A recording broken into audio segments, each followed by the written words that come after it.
All right. Hey, everybody. Welcome back to the channel. This is Rob here at Smirking at Reviews, and welcome back to the sort of late, not quite new comic book day anymore, comic book review show, where today we're talking about the comic books that I picked up this week of September 15th, 2021. Again, I always want to thank everybody for watching these. Whoever chooses to watch these, thanks a lot. If you're not a subscriber, please hit the like button, subscribe. If you're returning, welcome back. If you're new, welcome to the conversation. Really appreciate everybody and the audience and the chat. So let's just jump right in to what I normally do on here, which is, first off, I want to thank my local comic shop, Graham Cracker. It's been a long day. I've been at work for 8.5 hours.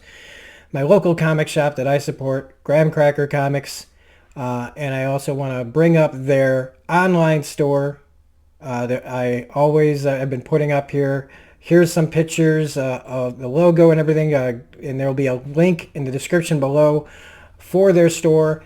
It is the best online experience I've had as far as navigating, easy access. I found a lot of difficulty with a lot of comic books stuff online. Even on eBay, just looking up stuff can be a real hassle. This place makes it real simple.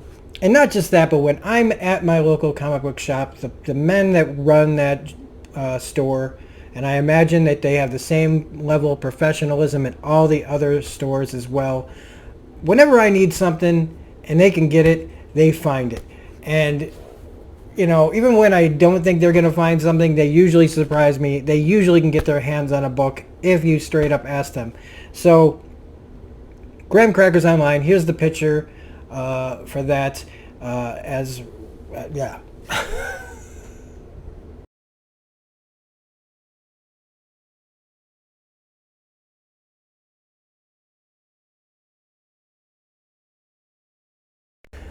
I also want to, again, recommend Dave over at Mr. Miracle Comics on YouTube. The link for that will also be in the description below, where you get all your undervalued comic book needs met.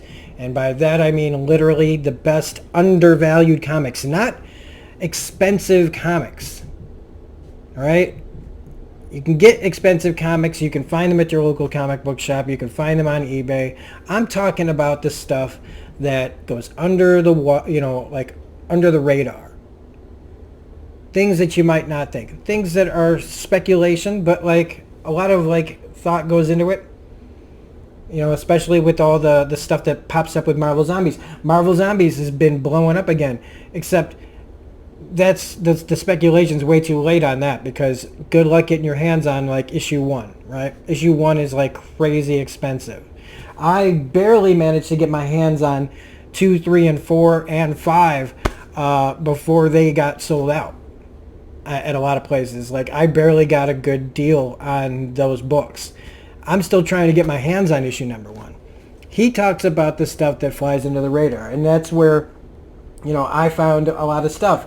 And I started doing my own speculation and starting to try to pick my own pieces together. And I just watch his videos. You'll find a lot of really inexpensive books that are still inexpensive, and you can still find them. So Mr. Miracle Comics, link in the description below. Myself, I just want to show off a couple of my new acquisitions to my collection that I picked up. I'm always getting new stuff all the time. I did just get Marvel Zombies number 4, number 3. I got New Mutants number 18, which is the first appearance of Warlock. I did get the first like newsstand copy of Fantastic Four number 570. I've gotten other versions of it, but not the actual standard copy. This is the first appearance of the Council of Reeds. You've heard of the Council of Kangs. Well, there's a Council of Reeds too, and I think that this will be something to actually look forward to. You can still get that book for $10. All right, I'm telling you right now, I still spec on this one. But as far as like new acquisitions to like the two that I'm pretty proud of that I finally got my hands on, one is Uncanny X-Men number 134, which is the first appearance of the Dark Phoenix. I've been whittling away at the Phoenix Saga and the Dark Phoenix Saga, and I'm only a couple of issues away from being done with the Dark Phoenix Saga's collection. 134 is a huge little acquisition because it is the first appearance of Dark Phoenix. And the second acquisition that I got that I'm very happy with, if you can't tell by my shirt, I like me some Rogue. And I've managed to get a few things for Rogue here and there. I've got the second appearance of Rogue in my collection already. I'm about to pick up the first time when she actually joins the X-Men tomorrow. But this is my coup de grace. This is my puts me in a happy place issue, which is King Size Annual Avengers number 10. This sumbitch is the first appearance of Rogue. She's all over the book. This is written by Chris Claremont, which I also like that this is an Avengers book, but it's written by Claremont because the X-Men and Rogue are all over this. You also get the story of like when Miss Marvel lost her powers. This is the issue that happened where they find Miss Marvel in the water. So, and Rogue, taking the power, hitting Captain America, Thor, other characters. Like, this is Rogue when she was being manipulated by her, at the time, Mystique and the new Brotherhood of Mutants. This is also the new Brotherhood of Mutants. So, again, this was a very special book to find, and I'm very happy with it, and I like sharing my little acquisitions with you guys. But now let's jump into the books from this week. And I only got look, my LCS, I thought I had Kang the Conqueror in my pull list, but I didn't. Or I don't know why I didn't get it. I should have caught it before I left the store, but I did not get Kang the Conqueror number 2. I'm picking that up tomorrow. So these are the books I have. There's also Walking Dead Deluxe. I've been getting all of those. I got issue number 23. In that group of things, and sometimes I get books that I have not finished like the series of, so I haven't talked about them yet either. But these are the 9 books that I picked up, and I can't believe it's only 9. Usually I got a lot more. It's a nice week. But first off, in no particular order, is Batman 89 number 2. Now, there's a lot being said around the comics community about Batman 89 number 2. I don't believe it. I think, again, we've got some really twisted up people that, you know how in the comments section or in a video, I can say a whole bunch of stuff and I'll say one negative thing and that's the only thing somebody can remember? Well, I don't know if that fits, maybe not, but there's people out there that read this and are going to straight up lie to you about what's in this book. I heard one person call Harvey Dent in this a complete psychotic. That is just a straight lie. They also talk about how this is 2020 politics in Batman 89. And, if bringing up injustice and talking about how minorities in sections of Gotham have been mistreated and undervalued and not been treated very nice, talking about that in a story that comes out in 89 bothers some people. Because again, if the politics aren't theirs, then they're going to make stuff up about this. This is just Billy D. Williams doing Billy D. Williams things. It's not as strong as number 1, but it's fine. I really still dig this. This is a different Harvey Dent. This is a Harvey Dent that, like, is not exactly just loved by everyone that he represents or is trying to represent. And when I say Billy D. Williams, I say Harvey Dent. I actually dig this. Something happens in this where, you know, Keaton's Batman is struggling with something that happened and questioning whether, you know, like, you know, what he's done and how to make up for it. And again, you know, if you don't understand again by now how liberal comics have been over the last 40, 50 years, then I don't know why you even bother reading comics if you're just going to complain every single week about how this is all about politics. This is all about 2020. This is all about how it's not about just say what these people never say what they actually mean. They never actually say what they mean. They'll lie about what's in the books. They'll come up with any cockamamie bullshit reason to not like the book because they've already made up their mind that they're not going to like the book. And so they want to make sure that you don't even try to pick this book up. There's nothing wrong with this. This is not necessarily like Tim Burton's Vision. This is a screenplay story by Sam Hamm that was passed on. They didn't make this, but they're putting it out here. And you know what? If there's politics in it, oh well. There's politics in so many comic books. So many comic books. And there's always been politics in comic books.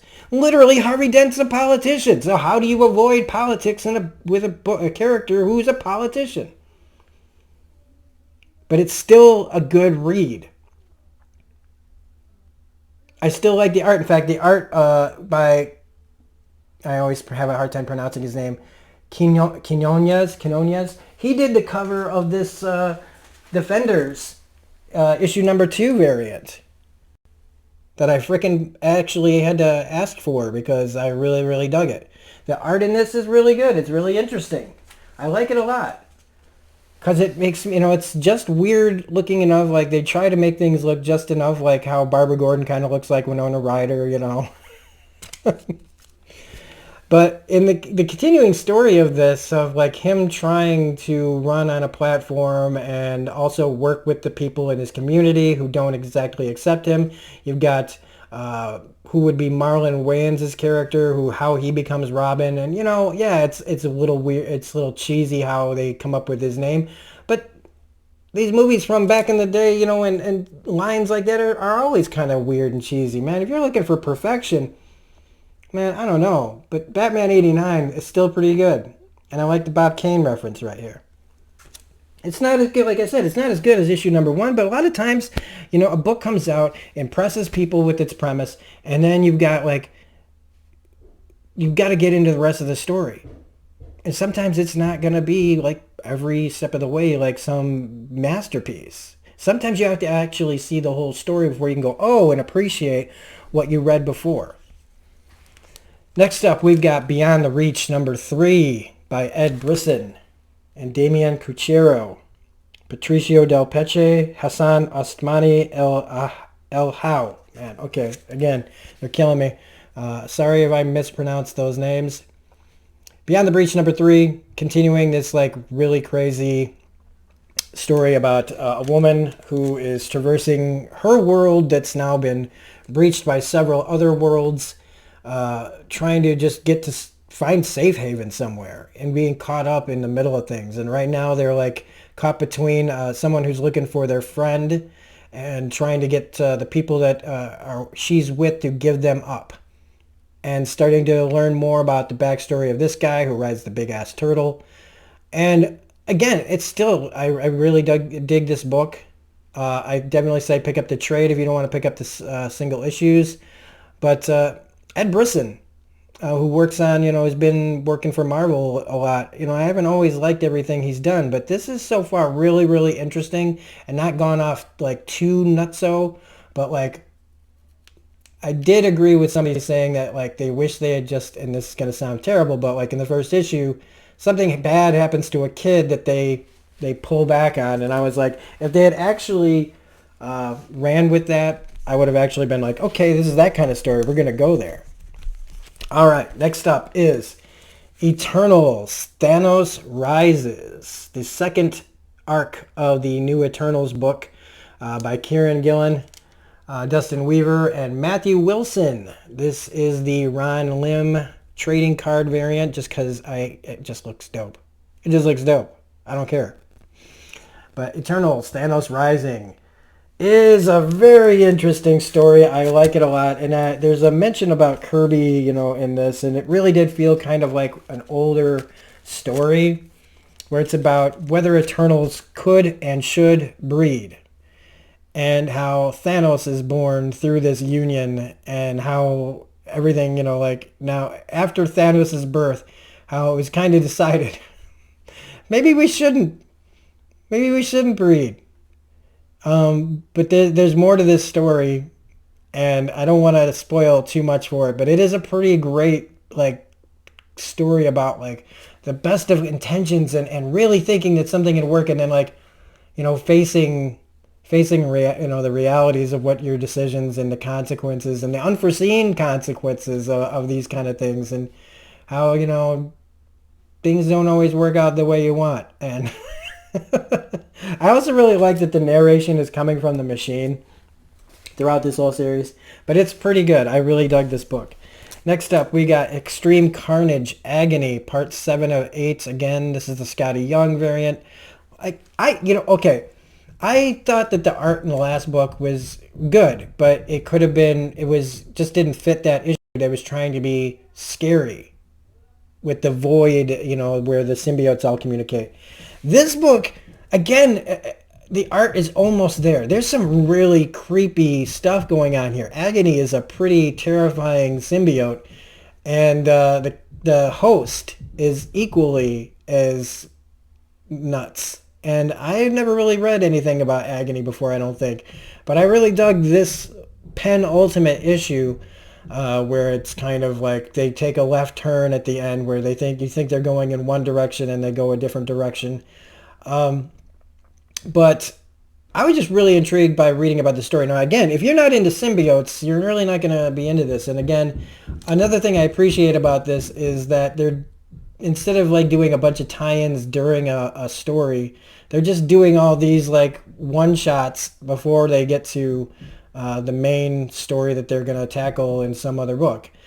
So I appreciate that, and it lets me get to know a little bit more about these symbiotes that I didn't really pay attention to when they first were introduced. Haven't really seen much of them since I got back into comics. So I like symbiotes. I dig this. It's still not, it's not perfect or anything, but I enjoy symbiote stories. So, all right, up next is the massive Fantastic Four 60 Years, issue number 35, drawn mostly by John Romita Jr. Now, I used to really dig John Romita Jr. I did in my youth. Not so much these days, but this issue, he did a really good job with the Fantastic Four. I really loved how this is a Kang story, but it's also just at heart the Fantastic Four. And literally, this is probably one of Dan Slott's best issues that he's done with his Fantastic Four run. Might be the best. It really might be. They really do some crazy stuff in here that I didn't see coming. Maybe I should have. But this deals with Kangs. A bunch of Kangs, Ramatut, the Scarlet Centurion and Scion and two other ones, Immortus. They're all getting together and they have to get the different pieces of this device. They got to go back and they also have to kill the Fantastic Four where they get it from, whatever section of the timeline they get it from, right? So each story has a different comic book cover depending on the version of events that Kang is telling. So they do their thing, and they come back, and then they decide to tell each one. It reminds me of the Almost Got Him Batman, the animated series episode, where they all talk about how they almost got Batman, except in this, it's how they killed the Fantastic Four in every version of this. But there's a twist that I didn't see coming. And again, like I said, maybe I should have, because throughout, it's the Fantastic Four being the Fantastic Four. They were talking about family before, Vin Diesel was talking about family. That was a terrible Vin Diesel impersonation. But But by the end of this, I really dug it. There is a thing at the end that again is causing some ruffles because it involves a new female character. God, oh no, another female character. Oh God, what's she gonna do? Oh, she's probably gonna be like, like these guys that like to use these, but like bestest ever and these women. Oh no, another woman character. These guys out there, man. I'm telling you, they're just the worst. Next up is Justice League Last Ride number 5 by Chip Zdarsky. It's kind of dark.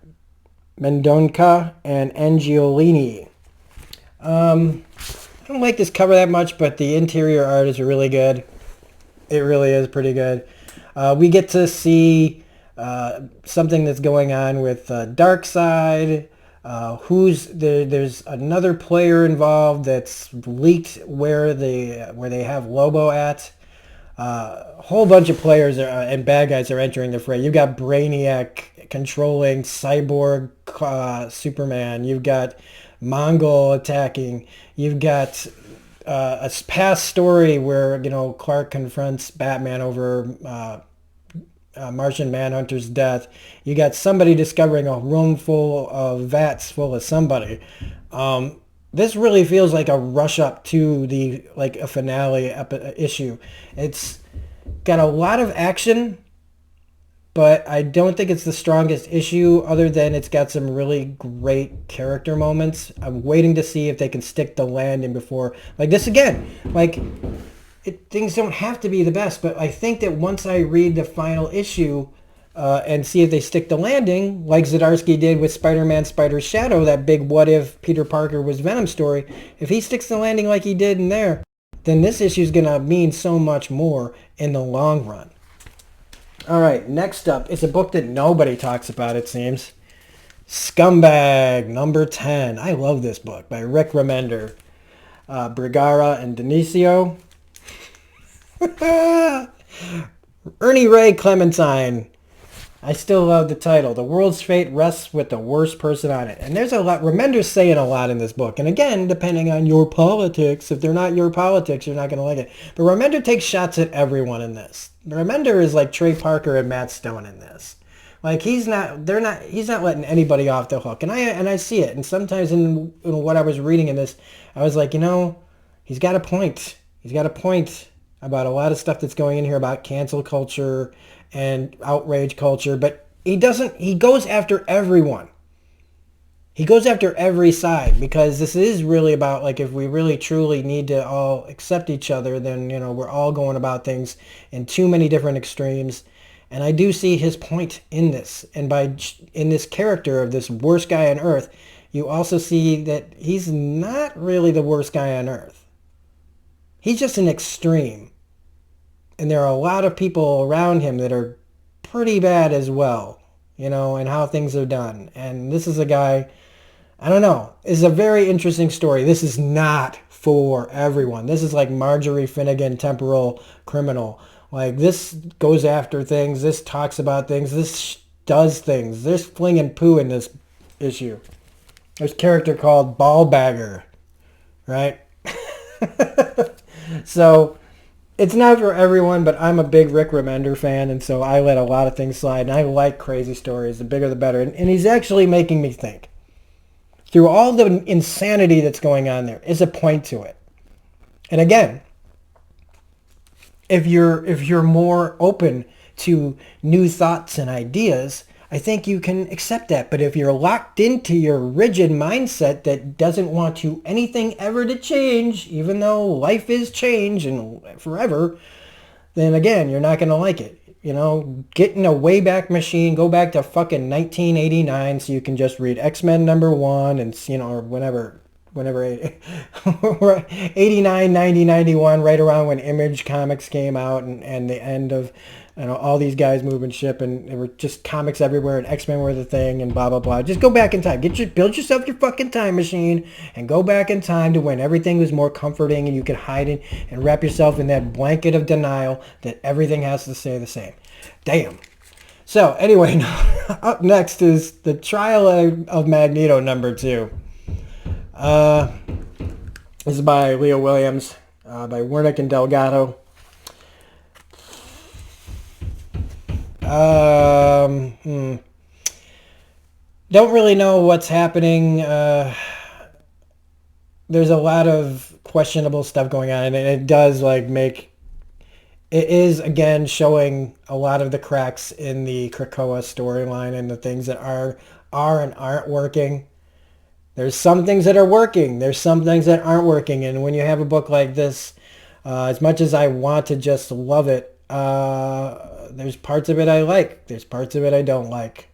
Like I said before, I always thought that this whole thing was really a way for Magneto to get Scarlet Witch resurrected, to get rid of and bring her back a version of her that doesn't have all the baggage that she's been carrying her for the past 30 years. A way to remove all that and take her back to kind of where she was happy before she had everything going on with the children, her fake kids that were created out of the bits of Mephisto before No More Mutants.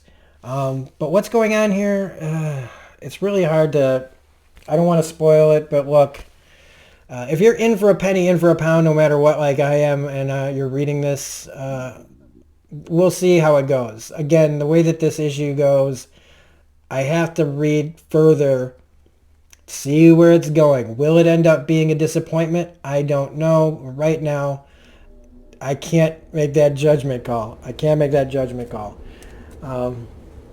Finally, we've got James Tynion IV's Wynd #10. I'm on the fence about getting rid of this book only because, look, I really enjoyed it for the most part for a little while. This book I'm glad I got because we get to see an event take place with one of the characters that I think that is important for the story. But it is an expensive book. The art is pretty interesting. I've always thought that. The writing is pretty interesting. But I'm looking to trim the fat a little bit on my pull list. And as much as I've enjoyed this, I might be getting out of Wynd. Not because I don't like it, but because this $6 every time it comes out. It's just a lot. And I might just start picking up the trades if this gets trades. I don't know. But what happens in this book, you know, you got the vampires, the fairies, the humans, everybody fighting everybody. And Wynd, in a very injured state, some crazy stuff happens with him that is really great to see. This is his fantasy book. This is Wynd's complete, you know, like just old, you know, like all those different kinds of magic characters. And it's done really well. Again, like I like this. But the only reason I'm pulling out probably is price. I'm doing that across the board too. I'm dropping Batman because it's too expensive and I'm not really liking this where the story has been going. Detective Comics, love the art, by the way, in all these books. But the price, Detective Comics and Batman, both $6 with a story in the back that I don't care about. And then Joker. Again, and I'm talking 3 Tynion books, unfortunately, and I hate that, but Joker's like $7. And as much as I like the Commissioner Gordon angle, I have not been enjoying that Joker's barely in it, but it should have, if they just called it Commissioner Gordon, you know, I'd still probably drop it though, because $7 is just too much. $7 is just too much. And I'm just drawing the line there. So anyway, those are the books I picked up. Hopefully I'll be talking about Kang the Conqueror as kind of an add-on for next week's. So if you liked this review for this week's books, please hit the like button, comment, share, subscribe, hit the bell for all notifications. Remember, keep reading comics. But if you didn't like anything I said, because I did get a little wild, I tend to do that on my channel. I'm allowed to do that. So if you didn't like this, well, we can give you a better memory. So we can give you about the last 28 minutes of your life back. If you did like this, please look away, put on shades. If you have a sensitivity to light, hell, do not look right here, because we're going to give these people, hopefully, a little blurb, a little memory that might make them feel a little bit better about the last 28 minutes. Bye.